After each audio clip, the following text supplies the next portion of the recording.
Xin chào quý vị và các bạn. Hôm nay tôi sẽ hướng dẫn quý vị và các bạn tháo con Nasty đầu CD con Nasty đuôi.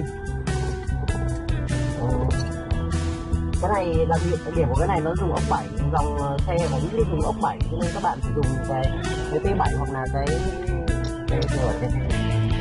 tay tách cả. Gọi thì nó gần giả vào một cái móc hoặc nào vào cái này.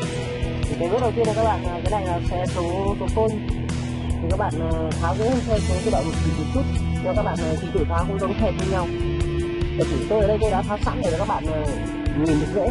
Đầu tiên là tháo cái này lên như thế này và gỡ thẳng cái này lên, gỡ cái này ra, đó, gỡ ra nó một lấy đây nó hộ thôi, không khó khăn gì nào. Và các bạn thấy ở đây là đây là các con ốc này, tháo các bạn tháo cái này ra, đây là 4 con ốc nữa này, các bạn tháo 4 con ốc này ra. Các bạn dùng cái này để cậy cái mặt phía ngoài ra, hoặc là nếu chuyên nghiệp hơn thì các bạn nên dùng cái móc này, các bạn cho vào bên trong, móc nó ra và cậy dần nó ra. Đó, các bạn dùng cậy nở như thế này thì cẩn thận không là sẽ bị nốt cái mặt tắc lô này, rất là xấu này, khách sẽ quan tâm. Tiếp theo là các bạn tháo lên cái hai ốc này và gỡ cái mặt này ra.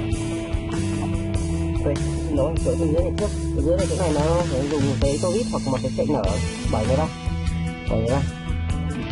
đó. Đây là có hai lệ sắt hơi bị cứng một chút. Sau khi tháo được cái ốc thì các bạn tháo cái này ra, tháo cái bên dưới trước rồi tháo cái này ra, tháo cái này, được không? Thế thứ hai các bạn tháo nốt cái ốc này ra thì các bạn sẽ tháo được đầu CD màn hình nó. Các bạn chỉ phải tháo cái màn hình này trước, vì cái màn đầu CD nó ở bên trong. Các bạn tháo đầu CD dưới này ra, rồi tháo màn hình trước rồi mới tháo cái CD ra. Thì sự tháo thì nó các bạn thấy rất dễ dàng. Cảm ơn các bạn đã theo dõi video.